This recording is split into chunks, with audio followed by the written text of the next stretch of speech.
Built as an Imperial Chinese military fort, the walled city became a de jure enclave after the new territories were leased to the United Kingdom in 1898.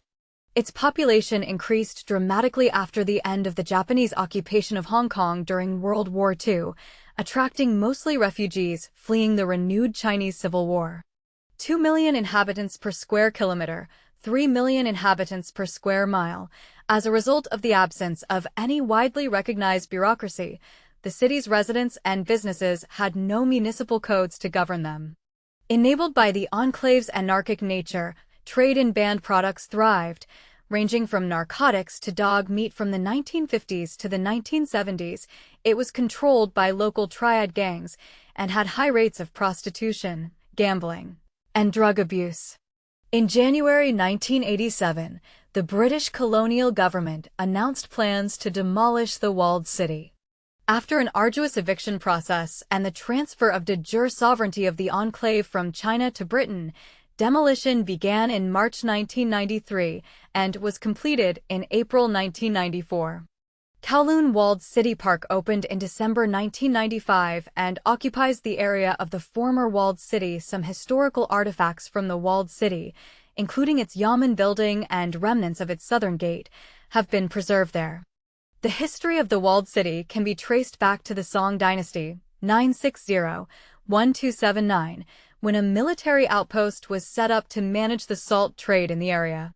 Little took place for hundreds of years afterward, although 30 guards were stationed there in 1668. A small coastal fort was established around 1810 after Chinese forces abandoned Tung Lung Fort. The 1984 gangster film Long Arm of the Law features the walled city as a refuge for gang members before they are gunned down by police. In the 1988 film Bloodsport, starring Jean-Claude Van Damme, the walled city is the setting for a martial arts tournament. The 1992 non-narrative film Baraka features several highly detailed shots of the walled city shortly before its demolition.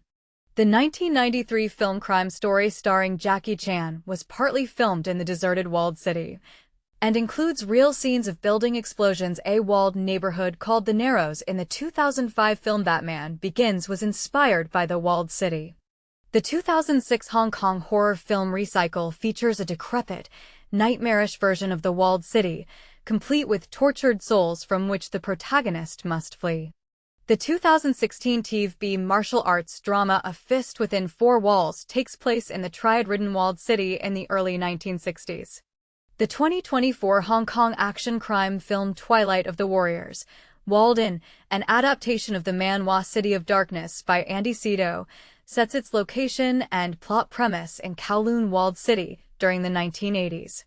In The Legend of Korra, it served as the aesthetic basis for representing the lower ring of Ba Sing Se. Better source needed. In the manga Crying Freeman, the titular character's wife travels to the walled city to master her swordsmanship and control a cursed sword. The manga Blood Plus, Kowloon Nights uses the walled city as the setting for a series of murders. The later part of Episode 3 and Episode 4 of the anime Street Fighter II VR set in Kowloon Walled City, depicted as a dark and lawless area where Ryu, Ken, and Chun-Li have to fight for their lives at every turn, being rescued by the police once they reach the walled city's limits. In 1842, during Qing Daoguang Emperor's reign, Hong Kong Island was ceded to Britain by the Treaty of Nanking. As a result, the Qing authorities felt it necessary to improve the fort to rule the area and check further British influence. The manga and anime Kowloon generic romance is also set in the walled city. Kowloon Walled City is depicted in several games, including Kowloon's Gate and Shenmue 2. The game Stranglehold, a sequel to the film Hard Boiled, features a version of the walled city filled with hundreds of triad members. In the games Fear Effect and Fear Effect 2, photographs of the walled city were used as inspiration for moods, camera angles, and lighting. Concept art for the MMORPG Guild Wars factions depicts massive, densely packed structures inspired by the walled city. The pen and paper RPG Shadowrun and CRPG Shadowrun Hong Kong include a crime-ridden, rebuilt version of the walled city set in 2056. The walled city also features in the 2010 game Call of Duty: Black Ops. The 2022 video game Stray's environment is influenced by the walled city as well. A partial recreation of Kowloon walled city existed in the warehouse Kawasaki, an amusement arcade that operated from 2009 to 2019 in the Japanese suburb of Kawasaki, Kanagawa. The atmosphere of the walled city was reflected in the arcade's narrow corridors, electrical wires, pipes, post boxes, signboards, neon lights, freight posters, and various other small touches. A live house inspired by the walled city opened its doors in Shibuya, Tokyo in December 2021. The improvements, including the formidable defensive wall, were completed in 1847. The walled city was captured by rebels during the Taiping Rebellion in 1854, before being retaken a few weeks later. The Chinese catering brand Wenhia runs multi-story retro-themed restaurant buildings in Changsha, Guangzhou, and Shenzhen that have been likened to the Kowloon walled city, with some media outlets calling them either inspired by or even 1:1 recreations of the city. The Convention for the Extension of Hong Kong Territory of 1898 handed additional parts of Hong Kong, the new territories, to Britain for 99 years, but excluded the walled city, which at the time had a population of roughly 700. China was allowed to continue to keep officials there as long as they did not interfere with the defense of British Hong Kong. The following year, the governor, Sir Henry Blake, suspected that the Viceroy of Canton was using troops to aid resistance to the new arrangements. On April 14, 1899, British forces attacked the walled city, only to find the Viceroy's soldiers gone, leaving behind only the Mandarin and 150 residents. The Qing dynasty ended its rule in 1912, leaving the walled city to the British. Though the British claimed ownership of the walled city, they did little with it over the following few decades. The Holy Trinity Church established an old people's home in the Old Yamen, as well as a school and an almshouse in other former offices. Aside from such institutions, however, the walled city became a mere curiosity for British colonials and tourists to visit. It was labeled as Chinese Town in a 1915 map. In 1933, the Hong Kong authorities announced plans to demolish most of the decaying walled city's buildings, compensating the 436 squatters that lived there with new homes. That same year, the nationalist Chinese government protested, claiming jurisdiction over the city. The nationalist Chinese government continued to make claims on its jurisdiction throughout 1935, 1936, and the first half of 1937, until the war between China and Japan started by 1940. Only the yamen, the school, and one house remained.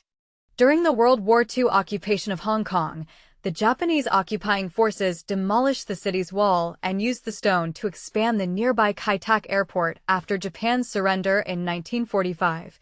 China announced its intent to reclaim the walled city. In November 1946, nationalist Chinese officials created the draft outline plan for reinstatement of administration of the area, which included an office, schools, police, and other functions.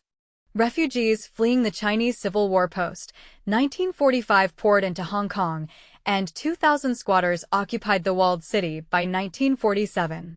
After an attempt to drive them out in 1948, the British adopted a hands-off policy in most matters concerning the walled city. On January 8, 1948, the nationalist Chinese government sent a memorandum to the British ambassador, stating the Ministry of Foreign Affairs now formally declare to the British Embassy that, in accordance with the provisions of the said convention, the Chinese government enjoys jurisdiction over the city of Kowloon and that they have no intention whatsoever of renouncing this jurisdiction. The British Foreign Office, on February 4, 1948, considered a variety of solutions, including turning the site into a nationalist Chinese consulate general, and ultimately recommended that the British accept the principle of Chinese jurisdiction over Kowloon walled city, but the Chinese agree not to attempt to exercise that jurisdiction in practice. Additionally, the British Foreign Office said that a public garden controlled by the municipal authorities of Kowloon leased territory offers such a solution, and so would a Chinese consular compound, if the Chinese could first be induced to agree in principle to the appointment of a consul general. In January 1950, a fire broke out that destroyed over 2,500 huts, home to nearly 3,500 families and 17,000 total people. The disaster highlighted the need for proper fire prevention in the largely wooden-built squatter areas, complicated by the lack of political ties with the colonial and Chinese governments. The ruins gave new arrivals to the walled city the opportunity to build anew, causing speculation that the fire may have been intentionally set. With no government enforcement from the Chinese or the British aside from a few raids by the Hong Kong police, the walled city became a haven for crime and drugs. It was only during a 1959 trial for a murder that occurred within the walled city that the Hong Kong government was ruled to have jurisdiction there. By that time, however, the walled city was virtually ruled by the organized crime syndicates known as triads. Beginning in the 1950s, triad groups such as the 14K and Sun Yi-on gained a stranglehold on the walled city's numerous brothels, gambling parlors, and opium dens. The walled city had become such a haven for criminals that police would venture into it only in large groups. It was not until 1973 and 1974, when a series of more than 3,500 police raids resulted in over 2,500 arrests and over 1,800 kilograms, 4,000 pounds, of drugs seized, that the triad's power began to wane. With public support, particularly from younger residents, the continued raids gradually eroded drug use and violent crime. In 1983, the district police commander declared the walled city's crime rate to be under control. The city also underwent massive construction during the 1960s, with developers building new modular structures above older ones. The city became extremely densely populated and a world unto its own, an enclave with over 33,000 people in 300 buildings occupying little more than 7 acres, 28 hectares. As a result, the city reached its maximum size by the late 1970s and early 1980s. A height restriction of 13 to 14 stories had been imposed on the city due to the flight path of planes heading toward Kai Tak Airport. As well as limiting building height, the proximity of the airport subjected residents to serious noise pollution. 8 municipal pipes provided water to the entire structure, although more could have come from wells. A few of the streets were illuminated by fluorescent lights, as sunlight rarely reached the lower levels due to the outstanding disregard to air rights within the city. Although the rampant crime of earlier decades diminished in later years, the walled city was still known for its high number of unlicensed doctors and dentists who could operate there without threat of prosecution. Although the walled city was for many years a hotbed of criminal activity, most residents were not involved in any crime and lived peacefully within its walls. Numerous small factories and businesses thrived inside the walled city, and some residents formed groups to organize and improve daily life there. An attempt by the government in 1963 to demolish some shacks in a corner of the city gave rise to an anti-demolition committee that served as the basis for a Kaifeng association. Charities, religious societies, and other welfare groups were gradually introduced to the city, while medical clinics and schools went unregulated.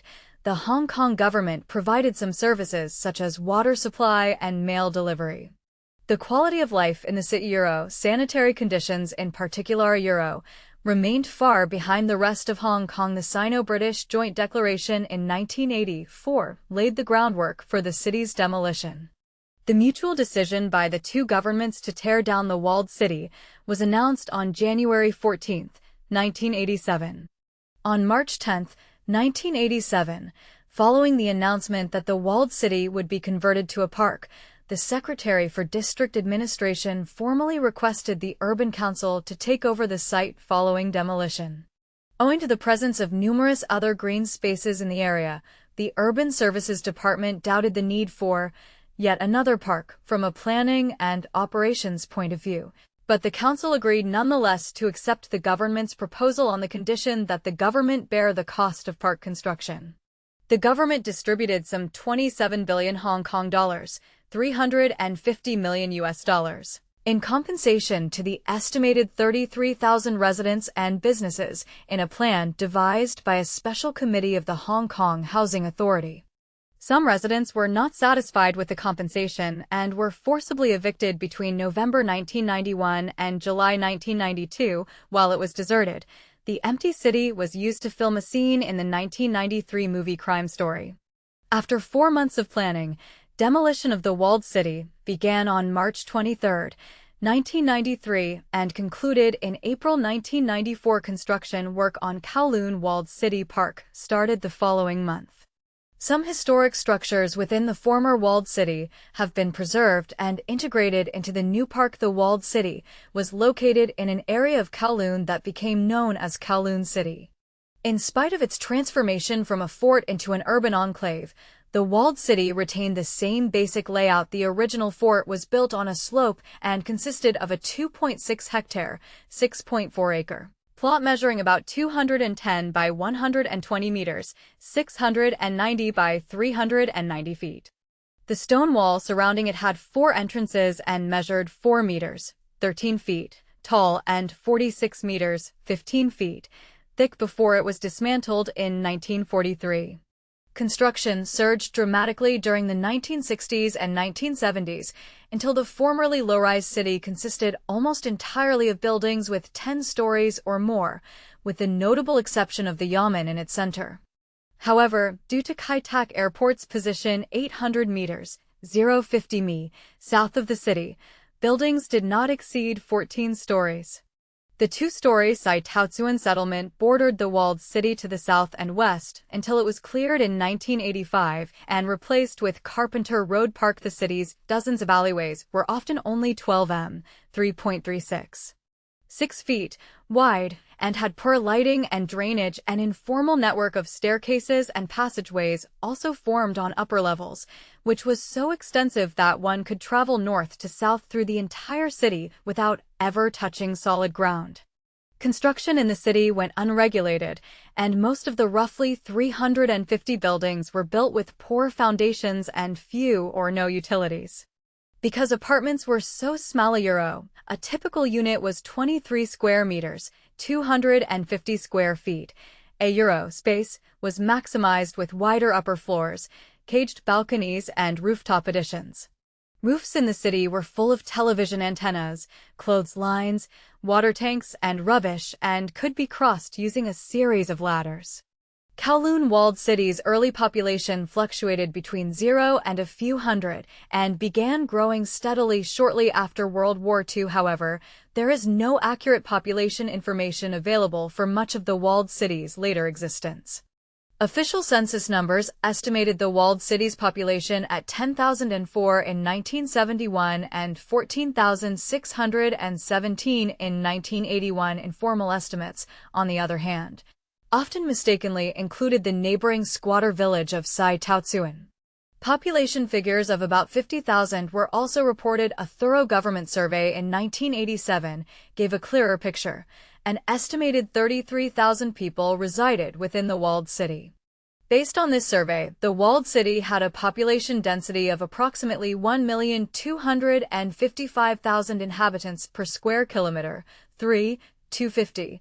000/sq.mi in 1987, making it the most densely populated spot in the world. Names in Kowloon walled city were mostly Cantonese. In response to difficult living conditions, residents formed a tightly knit community, helping one another endure various hardships.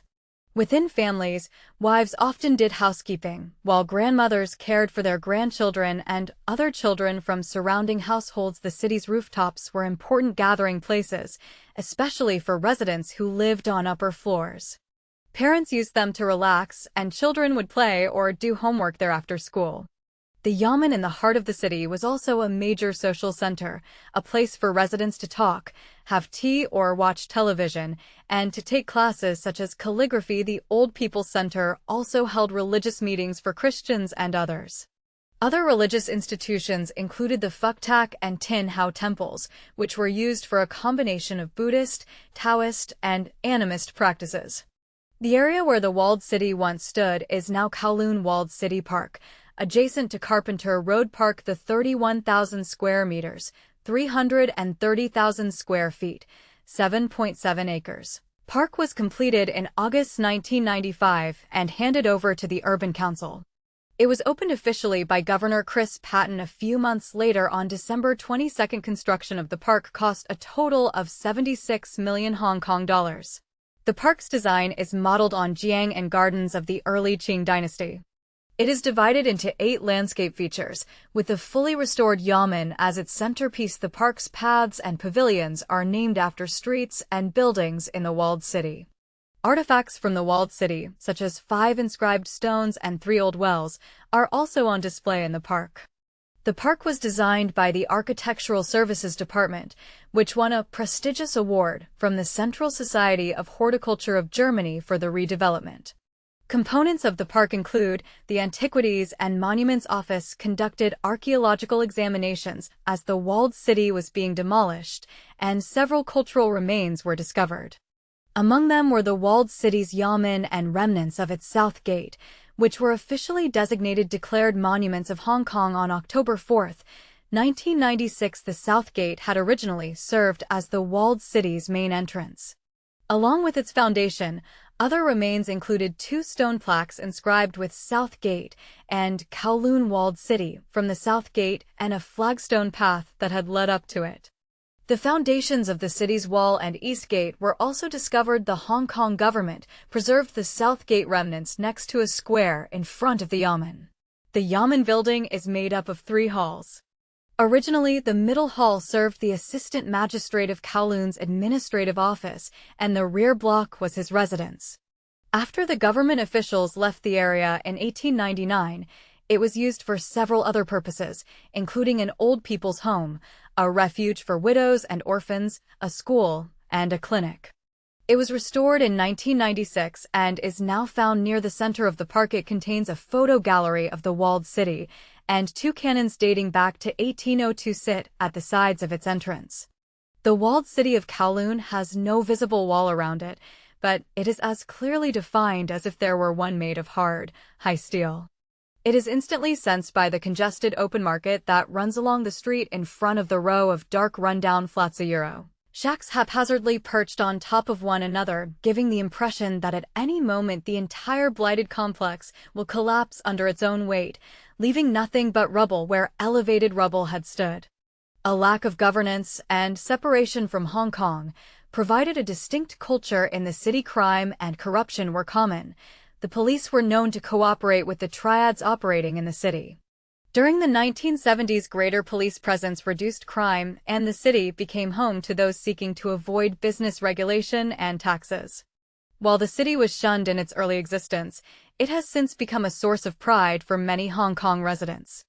The rising publicity around Hong Kong following the 1997 handover sparked a re-emergence in the public interest of Kowloon Walled City, and its disappearance. Popular memory tends to sanitize the city, forgetting the crime and corruption. The city has begun to be portrayed with a romantic dystopian identity, and many forms of modern media have borrowed the city's culture in their works. It serves as an inspiration for fictional hive-like cities as seen in various forms of media. A few of the people who spent time in Kowloon Walled City have written accounts of their experiences. Evangelist Jackie Pullinger wrote a 1989 memoir, Crack in the Wall, about her involvement in treating drug addicts within the walled city. In his 2004 autobiography Guilo, Martin Booth describes his exploration of the walled city as a child in the 1950s. Gordon Jones, a district officer of Kowloon City District at the time, also published his recollections of the city during his time in Office Hive of Dream. Those mismatched, uncalculated windows. How they seem to absorb all the frantic activity of Kai Tak Airport, sucking in energy like a black hole. Robert Ludlum's novel The Bourne Supremacy uses the walled city as one of its settings. The city appears as a virtual reality environment, described by Stephen Poole as an oasis of political and creative freedom in William Gibson's Bridge trilogy, and as a favorable contrast with Singapore in his Wired article, Disneyland with the Death Penalty. Chloe Gong's 2023 adult fantasy novel Immortal Longings draws inspiration from the walled city for its setting. The 1982 Shaw Brothers film Brothers from the Walled City is set in Kowloon Walled City.